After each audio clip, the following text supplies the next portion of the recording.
Ah, yes, the legendary arm-deep alchemist of Delhi, a man for whom hygiene is merely a rumor and temperature is a personal challenge. This culinary sorcerer doesn't cook. He baptizes his soul in boiling oil and mystery gravy. There he stands, orange turban gleaming like a divine warning sign, plunging his arm into a bubbling vat of liquid chaos that could either be curry or primordial soup. No spoon, no ladle, just raw conviction and a lifetime of questionable decisions. Each stir sends ripples through time and intestinal fortitude alike. Somewhere, the gods of digestion weep and applaud at the same time.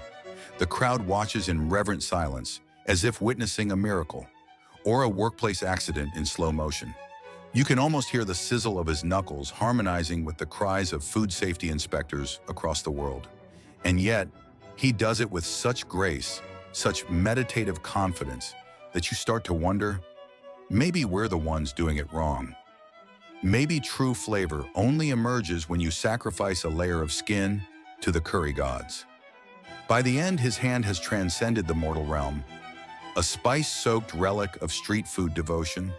The dish, unidentifiable. The technique, illegal in 47 countries. The legend, eternal.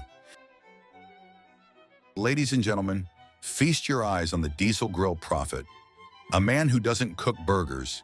He engineers them in a laboratory of chaos and regret. Behind him looms a mountain of ground meat so massive it could qualify as a geological formation, and before him, a pool of oil so black it probably has its own carbon footprint report. He dips his bare hand into the shimmering abyss of petrochemical marinade, caressing it like he's testing the warmth of Satan's bathwater.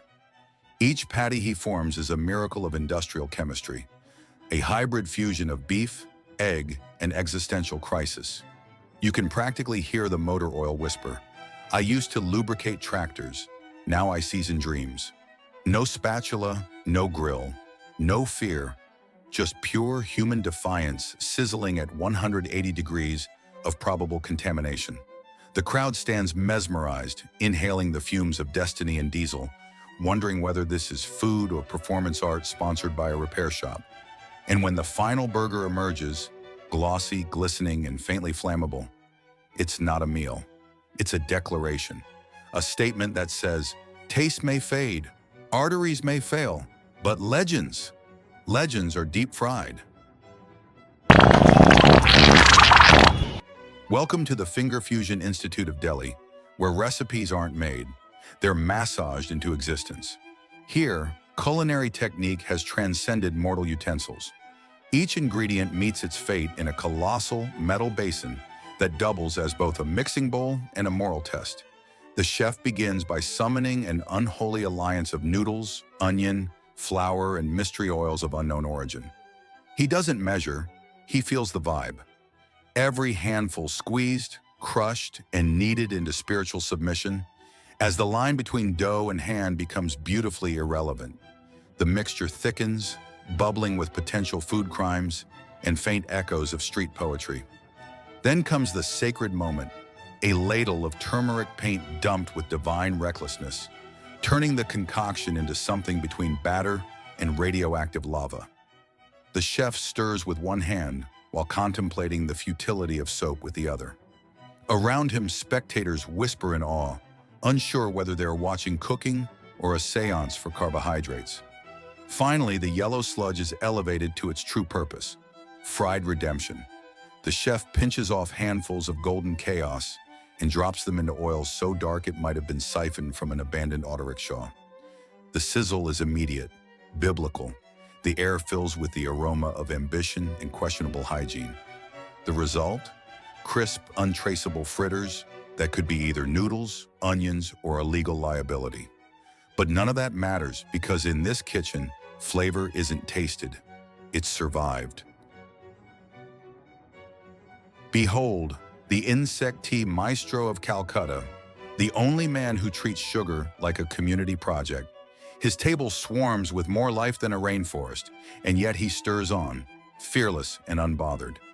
Each spoonful of sugar comes pre-seasoned with the crunch of 1,000 tiny wings. Extra protein at no extra cost. The tea itself? a boiling declaration that hygiene is for amateurs. He pours, he serves, and the crowd drinks. Not tea, but raw immunity training in liquid form. It's not a beverage, it's a dare in a cup. Ah yes, the sanitary illusionist of Jaipur, the man who proves that a hairnet is just theater. He straps that net on like a knight donning armor, and then, with divine contradiction, plunges his entire hairy arm straight into a vat of liquid cholesterol. The audience gasps, not out of fear, but admiration. It's not food hygiene, it's performance art. This is a man who doesn't wash his hands. He ages them. Each layer of batter that clings to his skin is a record of meals past, a living culinary fossil. The flour doesn't just coat his arm, it bonds to it on a molecular level, forming a kind of edible exoskeleton. If he stopped mid-recipe, archaeologists could study his elbow and determine last week's menu. He stirs with the solemn focus of a priest baptizing sinners in boiling oil. Each rotation of his wrist churns together chickpea paste, sweat, and ambition.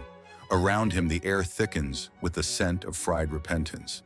The bubbling cauldron hisses as if even the oil knows it's in the presence of madness. Then, with a flick of destiny, he scoops a handful of this primordial goo and drops it into the fryer. The oil screams, but the chef remains unmoved. He's seen worse.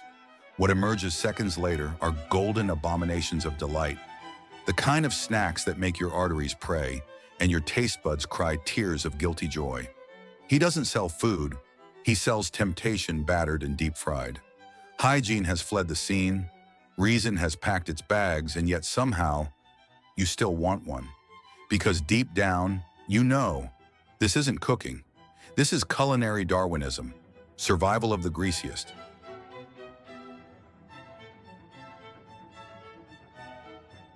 All right, here comes the kebab king of questionable origins, a man who's taken the noble art of grilling meat and said, what if we just skip digestion and make it look like the end product right away? He starts by kneading a bucket of brown paste that could easily be mistaken for the aftermath of a bull's busy afternoon. Each handful splats onto the skewer with a sound that makes your soul itch. The consistency? Somewhere between wet clay and freshly dropped field surprise. The smell? Equal parts cumin, carbon, and mild concern. Then he lays those glistening cylinders of doom onto the grill, a lineup of perfectly symmetrical bovine souvenirs, roasting proudly over open flames like a medieval punishment. The smoke rises in thick, greasy clouds, carrying the essence of regret and something faintly barnyard. When they're done, he stacks them like sacred artifacts of indigestion and baptizes them under a stream of molten oil so shiny it could lube a tractor. The result is hypnotic, glossy, golden brown logs of culinary confusion that look exactly like what your body will produce 6 hours later. It's not just food, it's a digestive prophecy served piping hot.